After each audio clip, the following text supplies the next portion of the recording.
Almost एक साल पहले मैंने इस टॉपिक पे वीडियो बनाई थी और तब टाइम काफी डिफरेंट था। काफी सारे ऐसे सुपरस्टार्स थे उस टाइम पे रोस्टर पे जो कि लग रहा था मुझे कि वो नेक्स्ट रोमन रेंस बन सकते हैं। लेकिन अभी का टाइम काफी डिफरेंट हो चुका है। एक साल में काफी सारी ऐसी चीजें जो कि चेंज हुई for the good and also for the bad. और अब काफी सारे ऐसे रेसलर्स जो कि ऑलमोस्ट लिस्ट से निकल चुके, डेफिनेटली नेक्स्ट रोमन रेंस नहीं बनने वाले। अगर आपको समझ नहीं आ रहा नेक्स्ट रोमन रेंस बनने का मतलब क्या है, यानी next face of the company. शायद आप बोलो कि यार कोडी रोड्स तो है next face of the company. तो नहीं यार, मैं पायनियर्स की बात नहीं कर रहा हूँ जो कि करंट एरा में टॉप स्टार्स चल रहे हैं डब्ल्यूडब्ल्यूई की। मैं बात कर रहा हूँ उन डब्ल्यूडब्ल्यूई सुपरस्टार्स की जो कि अभी काफी ज्यादा यंग है और आगे 20 सालों तक, मोस्ट प्रोबेबली 2050 तक भी डब्ल्यूडब्ल्यूई में रेलिवेंट रह सकते हैं। तो पहले मैं आपको 3 वो सुपरस्टार्स बताऊंगा जो कि नेक्स्ट रोमन रेंस बनने की डायरेक्शन में जा तो रहे हैं, लेकिन कुछ चीजें इनके लिए प्रॉब्लम्स क्रिएट कर सकती है इन फ्यूचर। जिसमें कि पहला नाम है लोगन पॉल का। हम सबको पता है बंदा कितना ज्यादा टैलेंटेड है, उसे हेट मिलती है, प्यार मिलता है ऑडियंस की तरफ से, डजंट मैटर। ये बंदा क्राउड की तरफ से रिएक्शंस निकलवाता है जो कि सबसे बड़ी बात होती है डब्ल्यूडब्ल्यूई में, रेदर द फैक्ट कि आपको रिएक्शन कौन सा वाला मिल रहा है। इतने कमाल के स्टंट्स परफॉर्म कर देते हैं ये, जो कि काफी रेगुलर सुपरस्टार्स नहीं कर पाते यार। मेन स्ट्रीम मीडिया में तो पॉपुलर है ही भाई, यूट्यूबर है, क्योंकि चाहे जो मर्जी बोल लो बंदा एक बड़ी अट्रैक्शन तो ड्रॉ करता है डब्ल्यूडब्ल्यूई कंपनी के लिए। और जैसा कि इन्होंने खुद ही बोला था, मैंने एक पॉडकास्ट में सुना था इनके कि ये खुद चाहते हैं नेक्स्ट ईयर से डब्ल्यूडब्ल्यूई में रेगुलर होना। यही चीज थी एक जो कि इनको कहीं ना कहीं रोक रही थी next face of the company बनने से। ये डब्ल्यूडब्ल्यूई सुपरस्टार तो है बट एक पार्ट टाइमर सुपरस्टार है, और कोई भी पार्ट टाइमर सुपरस्टार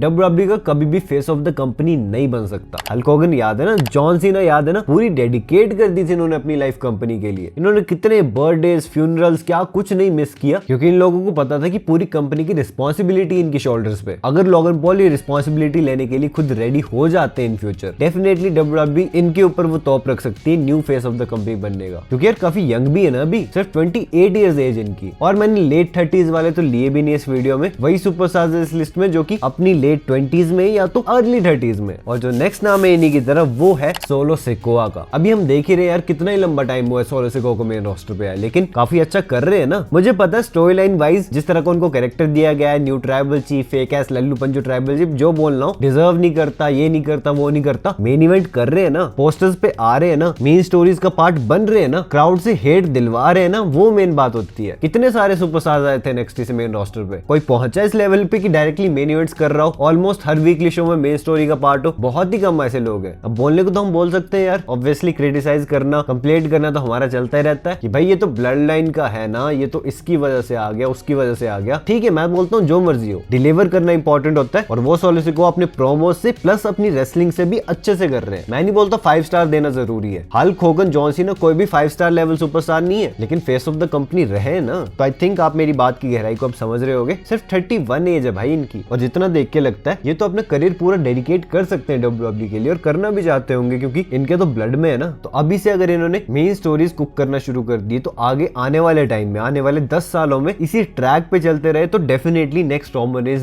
बन सकते हैं। प्रॉब्लम इनकी छोटी सी है कि इनका अभी वो लुक नहीं है, वो लुक, वो कैरेक्टर अभी तक लाना पड़ेगा, क्योंकि next tribal chief, new tribal chief, ये वाला कैरेक्टर ज्यादा लंबे टाइम तक चलने नहीं वाला है अगर हम एक लॉन्ग टर्म विजन में देख रहे हैं तो। बाकी इनसे नेक्स्ट रेसलर की तरफ मैं चलता हूँ जो कि काफी हाईली आजकल तो भाई चर्चा में चल रहे हैं कि यही नेक्स्ट रोमन रेंस बनेगा डब्ल्यूडब्ल्यूई का। This person, this superstar is none other than Dominik Mysterio. Definitely मैं मानता हूँ इनका ना कैरेक्टर किसी से कॉपीड है ना कुछ है, इन्होंने अपने दम पे अपना कैरेक्टर ग्रो किया है। इतना अच्छे से मिक्स हो जाते हैं ना किसी भी स्टोरी में, मतलब कंप्लीट डूशबैग जैसा कैरेक्टर इन्हें दिया गया है ना, क्राउड से हेट निकलवाने वाला, पंगे करने वाला, कि भाई क्राउड पागल ही हो जाए कि मैं मार दूंगा इसको जाके, वो चीज डोमिनिक मिस्टीरियो बहुत ही अच्छे से करते हैं भाई। कितने लंबे टाइम से लोग बोल रहे हैं कि डोमिनिक बेस्ट हील चल रहा है पूरी प्रोफेशनल रेसलिंग में। इस टर्म पे खड़ा उतरना ही कितनी बड़ी बात है। अगर डोमिनिक इतनी कम एज में इतना कुछ कर सकते हैं, तो अगर वो ऐसा ही करते रहे, जो कि वो करेंगे भी डेफिनेटली, उनके भी ब्लड में, क्योंकि रे मिस्टीरियो के बेटे, तो डेफिनेटली वो फेस ऑफ द कंपनी बन सकते हैं आने वाले टाइम में। इनके साथ भी प्रॉब्लम लुक की ही है। और एक और प्रॉब्लम है छोटी सी, कि अभी तक हमें पता नहीं कि डोमिनिक मिस्टीरियो को क्या WWE universe as a face भी पसंद करेगा या नहीं, क्योंकि सिर्फ एज अ हील तो फेस ऑफ द कंपनी नहीं बन सकते। उन्हें ऐसा बनना पड़ेगा कि अगर उनकी करियर में कभी भी ट्रांजिशनल फेज आता है या लाना पड़ जाता है तो उस पे भी वो खड़े उतरे। इनका नाम एक और रीजन की वजह से इतनी हाई प्रायोरिटी पे लिया जाता है, क्योंकि ये रे मिस्टीरियो के बेटे हैं। किसी भी सेकंड जनरेशन सुपरस्टार के लिए इजी नहीं होता कि वो अपने फादर को सरपास कर पाए और अपने लिए अलग से नाम बना पाए। सच में बहुत मुश्किल चीज है, और ये चीज और ज्यादा मुश्किल हो जाती है जब आपके फादर ऑलरेडी बहुत ही ज्यादा पॉपुलर है। किसी भी मास्क वाले सुपरस्टार को किसी रैंडम बंदे को भी दिखा दो, वो बोलेगा रे मिस्टीरियो है। इतनी पॉपुलर पर्सनैलिटी है उनके फादर। शुरू में हो भी रहा था डोमिनिक के साथ कि उन्हें जाना इसी तरह जाता था कि अच्छा रे मिस्टीरियो का बेटा है। अब वो चीज खत्म हो गई है। So that that's why he is on high priority. बाकी अब मैं आपको उन 3 रेसलर्स के नाम बताता हूँ जिनको बस थोड़े से ट्वीक्स करने और वो ऑन द गो हो जाएंगे नेक्स्ट रोमन रेंस बनने के लिए, क्योंकि लुक पर्सनैलिटी बिल्कुल उनकी सही है। नंबर 3 पे नाम अभी भी ऑस्टिन थ्योरी का ही है। डेफिनेटली अगर आप अभी के टाइम के हिसाब से सोचो, कोई देख के नहीं बोल सकता कि ये बंदा next face of the company बनेगा, लेकिन एक बात ध्यान में रखने वाली है कि अभी भी ये बहुत ही छोटे एज में 3-4 साल भी ले लेते हैं ना अगर अपना कैरेक्टर डेवलपमेंट के लिए, तब भी इनके पास 20-25 साल होंगे। 2050 तक आराम से कंपनी को डेडिकेट कर सकते हैं, ये कोई बड़ी बात नहीं है। और आपको तो पता है कि कैरेक्टर डेवलपमेंट में 1 साल से ज्यादा टाइम भी नहीं लगता है, बस क्राउड के साथ एक मोमेंट चाहिए होता है कनेक्ट करने का। वो अगर ये कर गए किसी टाइम पे, डेफिनेटली डब्ल्यूडब्ल्यूई अपनी गन रख देगी इनके शोल्डर्स पे कि भाई चला, तू ही चला अब कंपनी। तो अगर आप अब सोचने लग गए थे कि नहीं ऑस्टिन थ्योरी तो आउट ऑफ द लिस्ट हो चुके, तो ऐसा बिल्कुल भी नहीं है, he is still in the game. बाकी अब इनसे नेक्स्ट रेसलर की तरफ मैं चलता हूँ। Again a part of the blood line, Jacob फाटू। इनकी एज करंटली 32 ईयर्स है, मतलब अपनी अर्ली 30s में, यानी कि बहुत ज्यादा भी नहीं है, बहुत ही न्यू है डब्ल्यूडब्ल्यूई में। तो मुझे लगता नहीं कि आप में से कोई भी सोच रहा होगा कि यार ये next face of the company बनेंगे, क्योंकि भले आपने जितना मर्जी देख लिया उन्हें ब्लड लाइन में, जब तक इंडिविजुअल इनका कुछ हमें क्राफ्ट नहीं देखने को मिलता तब तक ऑडियंस अच्छे से कनेक्ट नहीं कर पाती उस बंदे के साथ। पर एक चीज आप देख लो, जितना डब्ल्यूडब्ल्यूई जेकब फाटू को प्रोटेक्ट करती है, वो फालतू में बीटिंग नहीं दिलवाना चाहते उन्हें बड़े बड़े सुपरस्टार से भी, उससे ये चीज समझ में आती है कि कहीं ना कहीं उनके मन में ये चीज है कि अगर जेकब फाटू को वो अपनी कैरेक्टर डेवलपमेंट के थ्रू कनेक्ट करवा पाते हैं ऑडियंस से, तो वो बेस्ट बंदे हो सकते हैं जिन्हें की WWE next face of the company, next Roman Reigns बना सकती है। रेसलिंग इनकी टॉप क्लास है। प्रोमोस ऑल्दो अभी तक हमने इनके इतने देखे नहीं है, लेकिन उसमें भी ज्यादा कुछ टाइम बचा नहीं है, वो चीजें भी हमें जल्दी देखने को मिल जाएगी जब भी अपने इंडिविजुअल पाथ पे निकल जाएंगे। और मुझे लगता है ये चीज तब होगी जब वो सोलो सिको को धोखा देके उनके अगेंस्ट जाएंगे। मैं काफी इंटरेस्टेड रहूंगा यार इनकी जर्नी देखने के लिए। बट अब मैं फाइनल नाम की तरफ चलता हूँ, जो कि अभी मुझे तो पर्सनली सबसे ज्यादा क्लियर कट लग रहा है कि भाई ये बंदा तो बनने वाला फेस ऑफ द कंपनी आने वाले टाइम में, नेक्स्ट रोमन रेंस डब्ल्यूडब्ल्यूई का। This name is of Bron Breakker. पहले एनएक्सटी में थे, इतना कनेक्शन नहीं था, बट जब से मेन रोस्टर पे आए डब्ल्यूडब्ल्यूई इनके साथ एक्सपेरिमेंट्स करना शुरू कर चुकी है। टाइटल जितवाई, टाइटल हरवाई, क्राउड का रिएक्शन देख रहे, इवन उनकी पर्सनैलिटी को भी टेस्ट किया जा रहा है। ऐसा क्यों? क्योंकि पूरा भारी एक बंदे के शोल्डर्स पे रखना है, तो डेफिनेटली टेस्टिंग तो होगी। देखना भी होगा ना कि डब्ल्यूडब्ल्यूई के क्रिएटिव डिसीजन को क्या अच्छे से ओबे करता है नहीं करता है। कहीं ऐसा तो नहीं कि अपनी मनमानी करने लगे कि मेरे साथ ऐसा क्यों कर दिया, वैसा क्यों कर दिया। अगर इन सारे टेस्ट में ब्रॉन ब्रेकर पास हो जाते हैं और इतनी स्पिरिट रखते हैं रेसलिंग के लिए जैसा कि अभी उन्होंने रखी हुई है, डेफिनेटली भाई इनका साइज, इनकी स्ट्रेंथ, इनका प्यार प्रोफेशनल रेसलिंग के लिए एंड इनकी हार्डवर्क और डेडिकेशन अगर ऐसी रहती है, ज्यादा नहीं बोल रहा हूं, अगले 3 साल भी ऐसी रहती है, डब्ल्यूडब्ल्यूई डेफिनेटली अपनी गन इनके शोल्डर्स पे रख देगी कि हमने भाई तुझे सिलेक्ट कर लिया, you will be the next face of the company. और इनकी एज भी अगेन बहुत ही कम है, आराम से 2045 तक ले जा सकते हैं चीजों को, जब डब्ल्यूडब्ल्यूई अपने नेक्स्ट यंग फेस के बारे में सोचना शुरू कर सकती है। ओके, तो यार यही थे वो सारे सुपरस्टार्स जो कि मुझे पर्सनली लग रहा था कि नेक्स्ट रोमन रेंस बन सकते हैं डब्ल्यूडब्ल्यूई के। अब आप मुझे बताना कमेंट सेक्शन में अगर मैंने कोई नाम मिस किया हो तो। बाकी अगर आपने मेरी लास्ट वीडियो देखी है जिसमें कि हम गए थे 2018 में, सच में 6 साल पहले टाइम मशीन से चले गए थे, बहुत ही इंटरेस्टिंग वीडियो देखनी है तो ये रही आपके सामने। बाकी मैं मिलता हूँ आपसे अपनी नेक्स्ट वीडियो में एक बहुत ही इंटरेस्टिंग टॉपिक के साथ। So until that time, this is जय